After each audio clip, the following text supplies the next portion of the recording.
मेरा नाम प्रसाद वेर्नेकर है। नमस्कार नाइक साहब।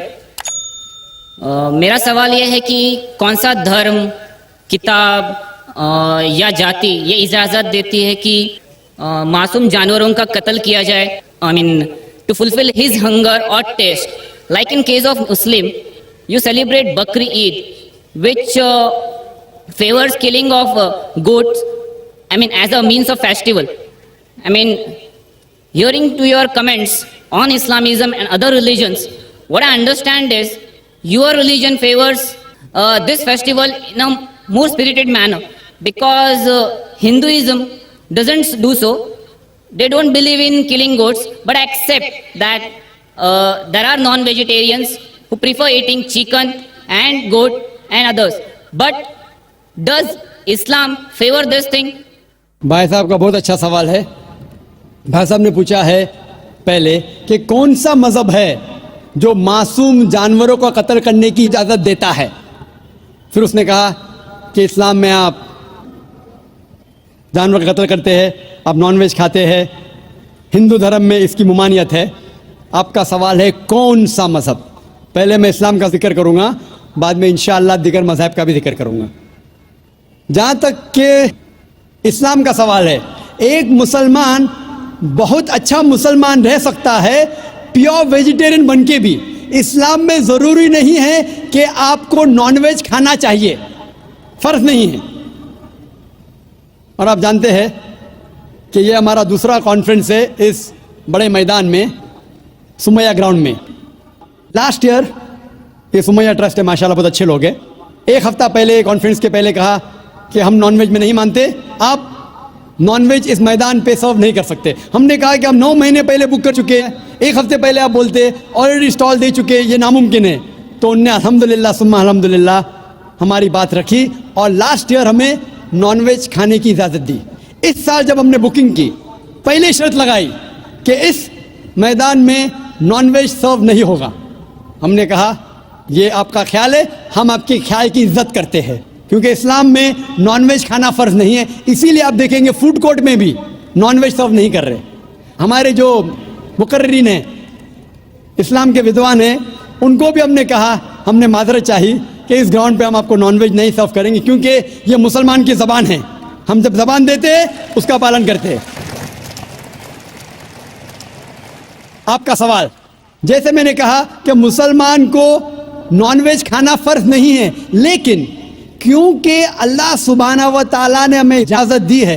कुरान मजीद में लिखा है सूरह माइदा सूरा नंबर 5 आयत नंबर 1 में कि वो जानवर जो आपके लिए हलाल है, 4 पाँव के, जो आपके लिए हलाल है उसको आप खा सकते हैं। लिखा है सूरह नहल में सूरा नंबर 16 आयत नंबर 5 में भी कि वो जानवर जो आपके लिए हलाल है उसका गोश्त आप खा सकते हैं। ये लिखा है सूरह मोमिनून में सूरा नंबर 23 आयत नंबर 18 में भी। कई जगह लिखा है कि आप हलाल जानवर का गोश्त खा सकते हैं। जब कुरान मजीद में हमारे खालिक, हमारा रब, हमारा अल्लाह सुब्हानहू व तआला परमिशन देता है तो हम क्यों ना खाएं। आज की साइंस ये कहती है कि वेजिटेबल्स में टोटल प्रोटीन नहीं है। हमारा जो जिस्म है, इंसानी जिस्म, इसके अंदर 8 अमाइनो एसिड्स नहीं बनते।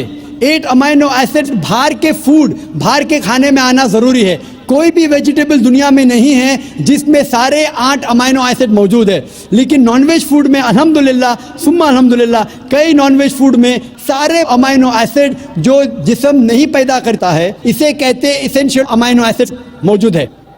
इसे कहते हैं टोटल प्रोटीन। आज की साइंस ये कहती है कि nonveg food is nutritious, it is full of protein. और हम जब तहकीक करते हैं तो हमें पता चलता है कि जब हम हर्बीवोरस एनिमल को देखते हैं, गाय, भेड़, बकरी, ये सिर्फ वेजिटेबल्स खाते हैं, सिर्फ घास फूस खाते हैं। जब इनकी दांत को हम देखते हैं, इनके दांत दे आर फ्लैट टीथ, इनके चपटे दांत है। ये सिर्फ भाजी खा सकते, गोश्त खा ही नहीं सकते। जब हम मांसाहारी जानवर को देखते हैं, शेर बब्बर, चीता, हम देखते हैं इनके दांत को जब देखते हैं, इनके दांत नोकीले हैं, कैनाइन टीथ। ये सिर्फ गोश्त खा सकते, भाजी पाला नहीं खा सकते। लेकिन जब हम इंसान के दांत, आप अगर जाएंगे मिरर में देखेंगे आईने में अपने दांत, मैं देखूंगा अपने दांत, तो पता लगता है कि खुदा ने हमें चपटे दांत दिए, फ्लैट टीथ, उसके साथ साथ नोकीले दांत दिए, herbivores teeth and carnivorous teeth. अगर ईश्वर चाहता था कि सिर्फ मैं भाजी पाला खाऊं तो ये नोकीले दांत क्यों दिए? गोश्त खाने के लिए। आज की साइंस कहती है डाइजेस्टिव सिस्टम जो है, जो शाकाहारी जानवर के डाइजेस्टिव सिस्टम है, वो सिर्फ वेजिटेबल्स डाइजेस्ट कर सकते हैं, भाजी पाला, गोश्त को डाइजेस्ट नहीं कर सकते। लेकिन जो कार्निवोरस एनिमल्स है, कार्निवोरस जानवर है, लायन, टाइगर, लेपर्ड, वो सिर्फ गोश्त को डाइजेस्ट कर सकते, भाजी पाला डाइजेस्ट नहीं कर सकते। इंसान का डाइजेस्टिव सिस्टम है, इसमें स्मॉल इंटेस्टाइन है, इसमें लार्ज इंटेस्टाइन है। ये भाजी पाला भी डाइजेस्ट कर सकती है, गोश्त भी डाइजेस्ट कर सकती है। अगर खुदा चाहते थे कि सिर्फ हम भाजी पाला खाए तो नॉनवेज फ्लैश डाइजेस्ट करने का डाइजेस्टिव सिस्टम क्यों दिया? क्योंकि हम फ्लैश खा सके, गोश्त खा सके।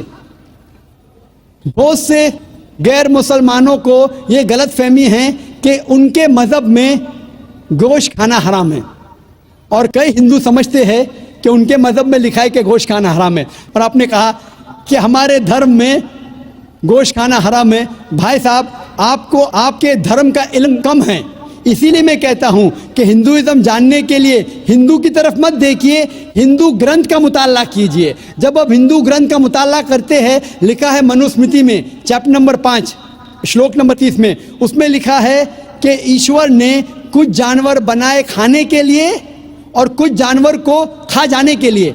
God has created some animals to eat and some to be eaten. अगर आप उस जानवर को खाते हैं जिन जानवर को खुदा ने बनाया है खा जाने के लिए, तो आप गुनाह नहीं कर रहे। If you are eating the animals who God has created to be eaten, you are not doing a sin. आगे जब पढ़ते लिखा है मनुस्मृति में चैप्टर नंबर 5 में, अध्याय नंबर 5 में, मंत्र नंबर 40 में, कि खुदा ने कुछ जानवर बनाए हैं कुर्बानी के लिए। अगर आप कुर्बानी में जानवर का कत्ल करते हैं तो आप गुनाह नहीं करते।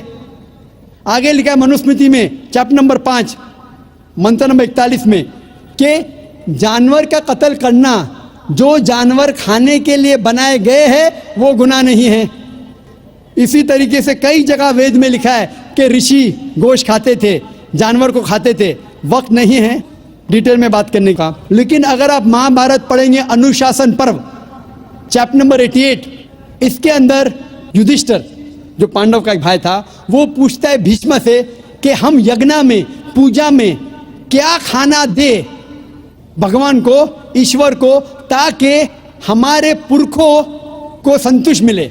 तो भीष्म कहता है युधिष्ठिर से कि आप यज्ञ में अगर भाजी पाला देंगे तो हमारे बाप दादा 1 महीने के लिए खुश रहेंगे। अगर आप मच्छी देंगे 2 महीने के लिए, अगर आप खरगोश देंगे 3 महीने के लिए, अगर गोश्त देंगे तो 4 महीने के लिए, अगर आप बेकन देंगे तो 5 महीने के लिए, अगर परिंदे का गोश्त देंगे तो 6 महीने के लिए, अगर हिरन का गोश्त देंगे तो 7 महीने के लिए। पूरा मेन्यू है, माशाल्लाह बड़ा मेन्यू है। उसके आगे लिखा है अगर आप गाय देंगे तो पूरे 1 साल के लिए हमारे बाप दादा संतुष्ट रहेंगे, और अगर गेंडा राइनोसरस देंगे तो 20 साल के लिए हमारे बाप दादा खुश रहेंगे। पूरा मेन्यू है। क्या चाहते हैं बोलो? मच्छी, खरगोश, क्या चाहते हैं बोलो?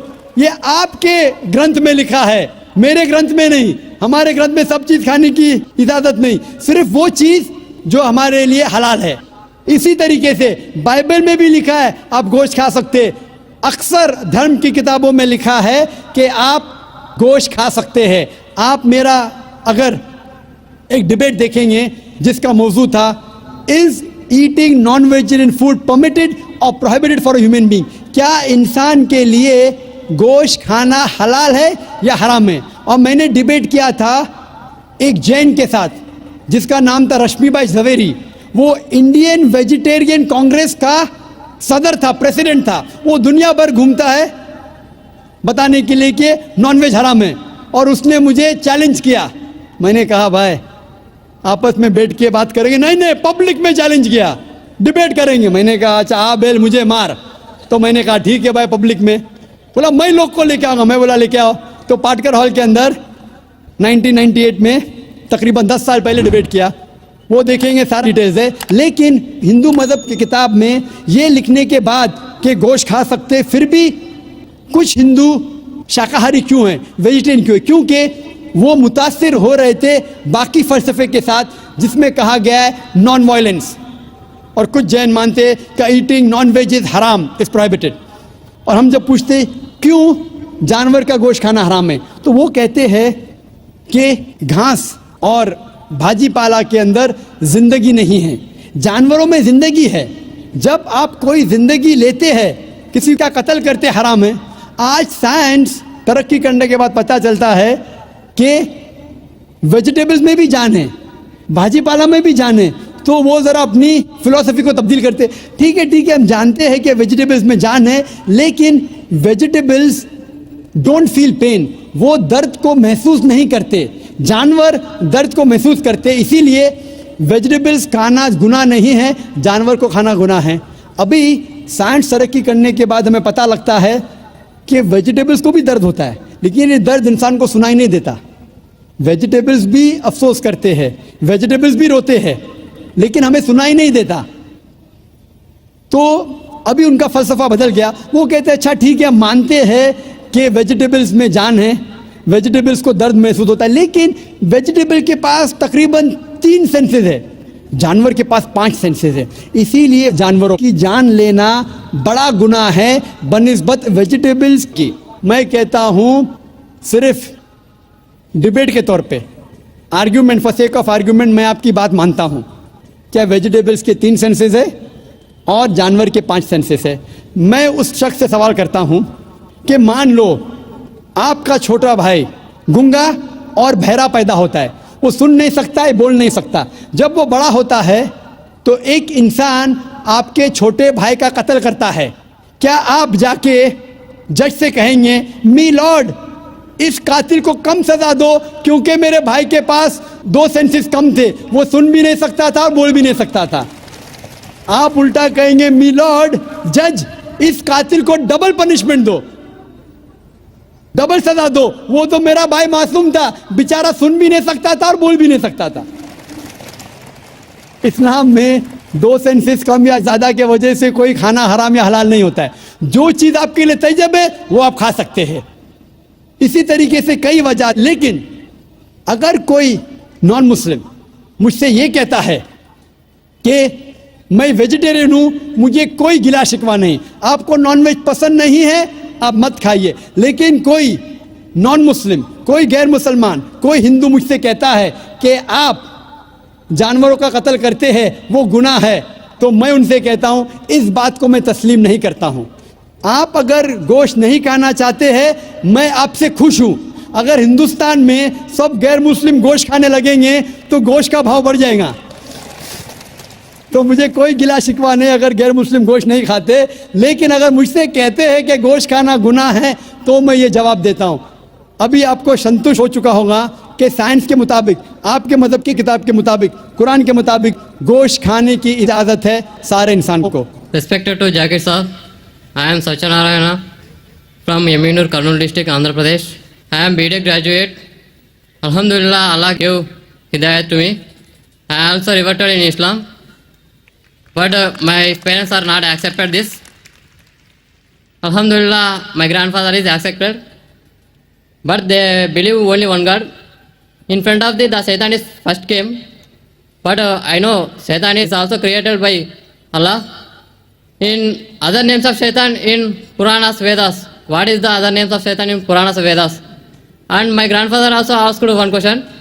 When the Kali Yuga is ended, I know Kiyamat is when it is came, but he asked when the Kali Yuga is ended. And so many Hindus are followed Sri Rama, Sai Baba, Sri Krishna. I know these are said only one God to our colleagues. These are prophets in between, total prophets. That is 1,24,000 prophets. These are Sri Krishna, Sri Rama, Sai Baba. These are any prophets in between. And another question is, in present also in Kurnool and Chennai, some people are followed Kalki Bhagwan, Amma Bhagwan. Any information about this person? भाई साहब ने सवाल किया है, अल्हम्दुलिल्लाह उसने इस्लाम कबूल किया, अल्लाह सुब्हानहू व तआला इसको जज़ाए खैर दे और इसके जद्दोजहद को कबूल फरमाए। इनका सवाल है कि जो शैतान है वो क्या इस्लाम के अलावा हिंदू धर्म में है और उसका क्या नाम है। दूसरा सवाल है क्या कलयुग आ चुका है। तीसरा सवाल है क्या हम श्री कृष्ण श्री राम को पैगंबर मान सकते हैं। और चौथा सवाल है कल के अवतार के बारे में। पहला सवाल कि शैतान का क्या नाम है। तो शैतान का सदर है, उसका नाम कुरान मजीद में इब्लीस है। लेकिन कुरान मजीद में कहा गया है सूरह नास में कि वो लोग जो दिल में वसवसा डालते हैं आपके दिल में और फिर हट जाते हैं, वो इंसान में से और जिन में से है। शैतान कुरान मजीद के मुताबिक इंसानों में से भी शैतान है और जिन में से भी। इंसान और शैतान दोनों को फ्री विल दिया गया है। हम चाहे तो अल्लाह की बात मान सकते हैं, चाहे तो नहीं मान सकते।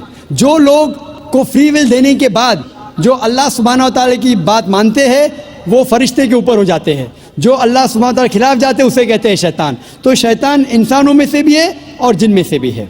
और इसका जिक्र दिगर मज़हब की किताब में भी है।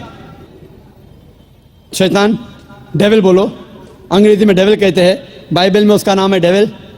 उस तरीके से हिंदू मज़हब बाकी मज़हब की किताब में भी लिखा है शैतान, और पारसी किताब में अहरमान। तो हर मज़हब में there is an evil force, उसे शैतान कहो, डेविल कहो, इब्लीस कहो। आपका दूसरा सवाल है जो कलयुग, ये कलयुग आ चुका है। आपका तीसरा सवाल कि हम श्री कृष्ण श्री राम को पैगंबर मान सकते हैं क्या नहीं। मोहम्मद सल्लल्लाहु अलैहि वसल्लम फरमाते हैं, सही हदीस है मिशकात अल-मसाबी की जिल्द नंबर 3 में, हदीस नंबर 5373 में, जिसका जिक्र अहमद इब्न हंबल में जिल्द नंबर 5 में, सफ़ा नंबर 265 और 266 में। अल्लाह के रसूल फरमाते हैं कि अल्लाह सुब्हानहू व तआला ने इस ज़मीन पे 1,24,000 पैगंबर भेजे हैं, लेकिन नाम से कुरान मजीद में सिर्फ 25 का जिक्र है। आदम अलैहिस्सलाम, नूह अलैहिस्सलाम, इब्राहिम अलैहिस्सलाम, मूसा अलैहिस्सलाम, ईसा अलैहिस्सलाम, मोहम्मद सल्लल्लाहु अलैहि वसल्लम, नाम से 25। लेकिन कुरान मजीद में लिखा है सूरह फातिर में सूरा नंबर 35 आयत नंबर 24 में, व इम मिन उम्मतिन इल्ला खला फ़ीहा नज़ीर, नहीं है कोई उम्मत जिसमें अल्लाह सुब्हानहू व तआला ने खबरदार करने वाला नहीं भेजा। अल्लाह ताला फरमाते सूरह रअद में सूरा नंबर 13 आयत नंबर 7 में, वलिकुल्लि कौमिन हाद, और हर कौम में हमने हिदायत देने वाला भेजा। नाम से सिर्फ 25 का जिक्र है। अल्लाह के रसूल फरमाते 1,24,000 पैगंबर है। आप मुझसे पूछते हैं, हो सकता है कि श्री कृष्ण पैगंबर थे, क्या हो सकता है कि श्री राम पैगंबर थे? क्योंकि कुरान मजीद में श्री कृष्ण या श्री राम का जिक्र नहीं आता है, नहीं कोई सही हदीस में आता है। इसीलिए मैं ये नहीं कह सकता हूँ कि ये पैगंबर थे। मैं ये कह सकता हूँ कि हो सकता है, मे भी हो सकता है वो पैगंबर थे या हो सकता है वो पैगंबर नहीं थे, लेकिन ये नहीं कह सकता कि वो 100% पैगंबर थे। कुछ लोग कहते हैं राम अलैहिस्सलाम, ये गलत है, ये कहना गलत है। तो श्री कृष्ण श्री राम हो सकता है पैगंबर थे, हो सकता है नहीं थे, लेकिन अगर वो पैगंबर थे, जितने भी पैगंबर मोहम्मद सल्लल्लाहु अलैहि वसल्लम के पहले आए वो सिर्फ अपने लोगों के लिए भेजे गए थे, अपनी कौम के लिए, और उनका पैगाम महदूद था एक वक्त के लिए।